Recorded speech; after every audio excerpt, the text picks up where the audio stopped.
Hello，歡迎大家收睇灣區樓市又一講一，我係 Tony。今個過去黃金週中山嘅樓市真係殺到紅晒眼啦！大家先睇下9月27日中山樓盤現場嘅影片先。大半夜就能找到我們是不是？這个楼盘已经爆雷了，不要买，千万不要相信他们，不要相信他们。開什麼玩笑嘛你們？这个看店，这个楼盤已經爆雷了，不要買，不要買，千萬不要相信他們，不要。樓盤已經爆雷了，不要買，不要買，千萬不要相信他們，不要相信他們。不要這個看店，這個樓盤已經爆雷了。啱先嘅影片係業主喺現場拎住大聲公抗議售樓部夜晚人多噪音大嘅，話影響休息。實質咧係樓盤2年前開盤賣18000，依家最新推出嘅樓王單位7000蚊一平方。舊業主現場叫大家唔好買，真係無力嘅反抗啊！如果呢排你心思想喺中山買樓，真係要拎張凳仔坐穩慢慢睇啦。因為依家嘅樓價跌到連本地人都要捽下隻眼睇真啲啊！以前成日聽人哋講話金9銀10係樓價最硬淨嘅時候，但係今年呢，完全係調轉咗個槍頭啊！成個中山城區由石岐到東區、西區到火炬開發區，幾乎冇一個盤可以獨善其身啊！全部都係加入咗劈價嘅大軍，誇張情況到咩地步呢？有啲之前要驗資80萬先准你入去睇嘅豪宅盤，依家單價10000蚊，以前賣緊17800嘅江景房，依家13000蚊就有交易啦。真係唔講唔信，一講就嚇親你。點解會跌得咁金呢？市場崩盤到暈低啊！其實中山嘅樓價跌就唔係新聞嘅。但係今時今日咁樣嘅骨折再骨折嘅地步呢，真係超出咗好多人嘅意料啊！簡單嚟講，就係庫存多、買家少，發展商等錢使，尤其係國慶呢一個傳統嘅旺季，各個發展商都諗住靠呢一波行情回血救命嘅。咁你減3000，佢又減5000，你減5000，我又減足10000，形成咗惡性嘅循環啊！好似火炬開發區咁，新盤多到滯銷，直接係變成咗戰場啊！博愛七路一帶嘅盤咧已經係殺到咗7000幾啦，同幾年前比呢，真係一個天一個地。咁依家啲買家就好精明嘅，個個都係抱住執死雞嘅心態，見唔到真金白銀嘅減價都唔會輕易咁出手啊！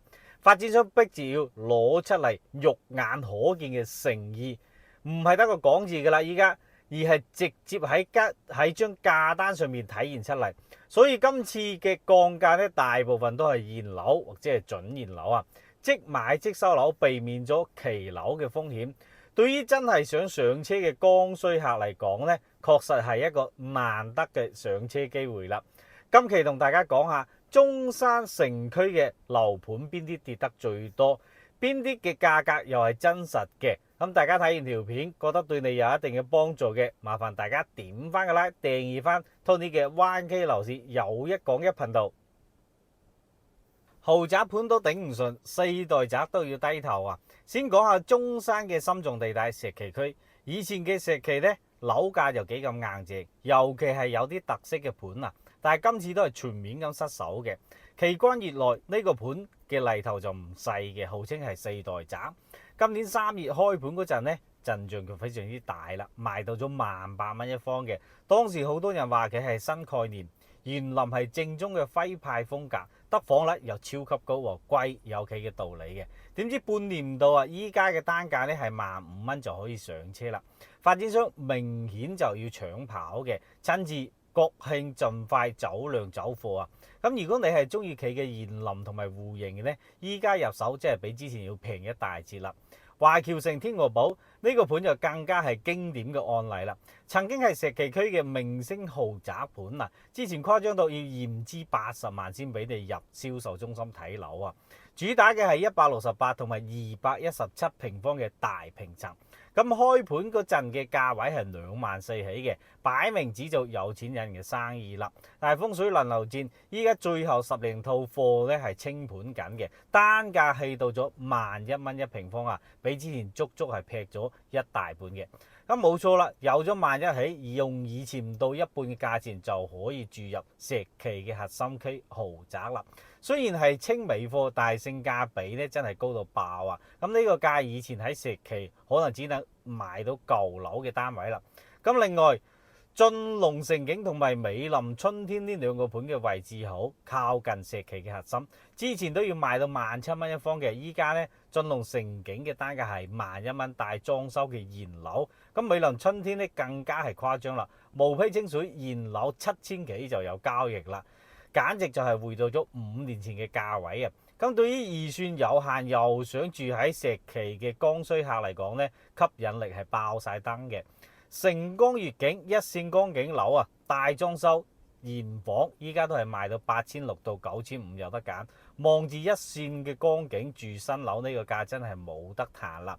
江悅灣喺石岐嘅三號會員店旁邊，位置非常之唔錯嘅，新加推嘅10號樓呢，11,000蚊多啲啫，同樣都係精裝交樓嘅。旁邊就係劈價劈得暈晒天嘅天鵝堡啦，壓力山大，跟住減價呢都係江悅灣嘅唯一出路啊！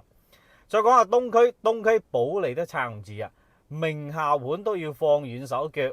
東區一直係被視為中山樓市嘅保值區嘅，尤其係保利咁樣嘅央企發展商啊，價格又企得好硬嘅。但係今次咧，連保利都要出手啦。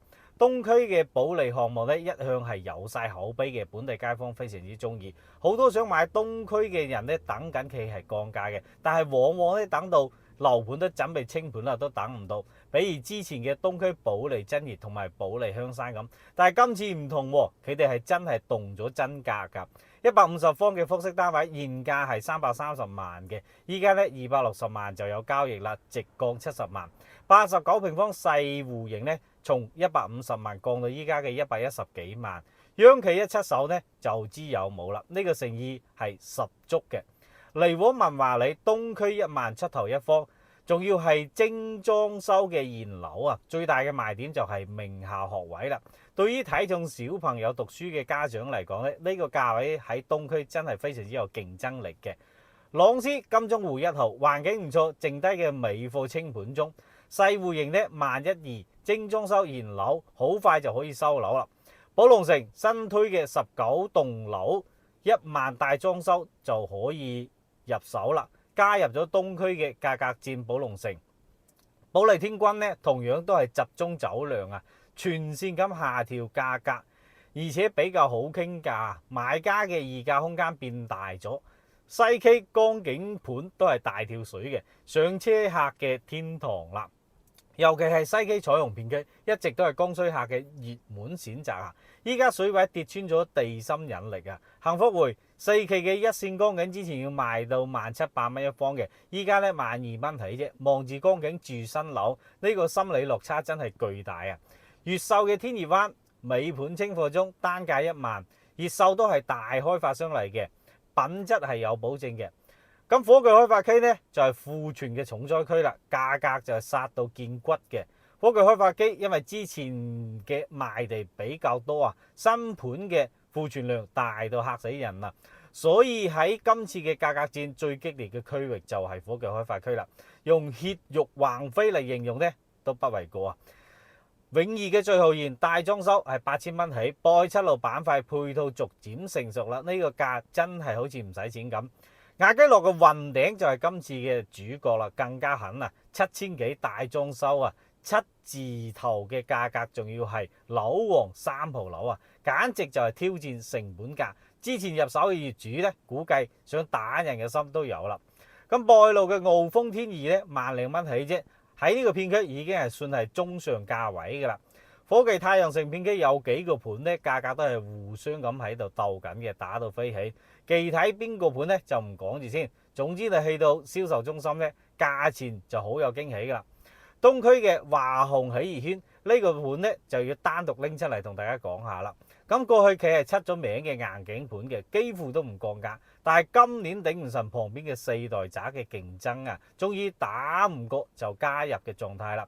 從最高峰嘅18000到27000頭，跌到依家嘅13000、14000。最近仲加推咗公底房12000起啊，裝修標準都幾高下嘅。證明咗喺大市場環境之下咧，幾硬淨嘅盤都要耷低個頭啊！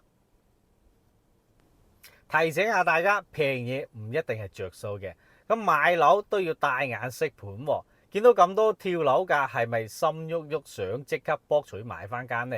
且慢，平係好，但係一定要識得揀。今時今日買樓最大嘅風險唔係樓價跌啊，而係買到啲爛尾或者係發展商財務有問題嘅盤啊。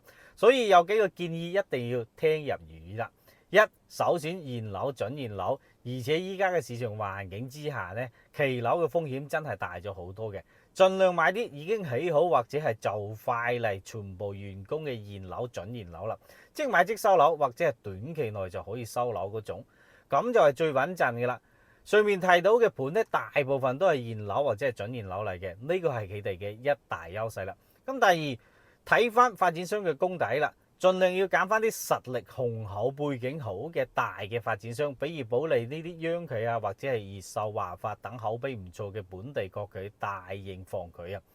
對於一啲聽都未聽聞嘅細發展商，就算佢哋平到笑呢，都要打醒12分精神啦。第三，唔好貪最大最平。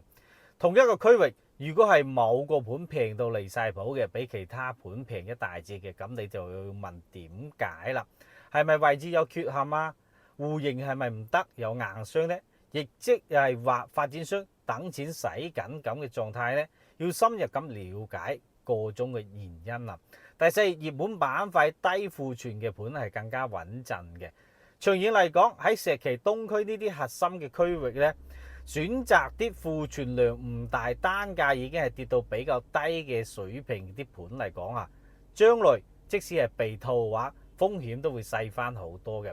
火炬區雖然係平，但係供應量要比石岐同埋東區要大好多，升值嘅潛力咧就冇咁大噶啦。總而言之，今個金九銀十咧，中山啲樓價確實係買家嘅市場，選擇多，價錢有得傾。但係切記喎，買樓係人生嘅大事，唔好俾平沖昏咗頭腦啊！要逐租谷貨，睇清楚條款，實地考察多1、2次，最好揾個信得過嘅專業人士幫手眼睇下。希望各位準業主都可以喺呢一波嘅行情當中揾到心水嘅筍盤啊！安樂居今期嘅節目咧就分享到呢度啦。大家睇完條片覺得對你有一定嘅幫助嘅，麻煩大家點翻個 like，訂閱翻 Tony 嘅頻道。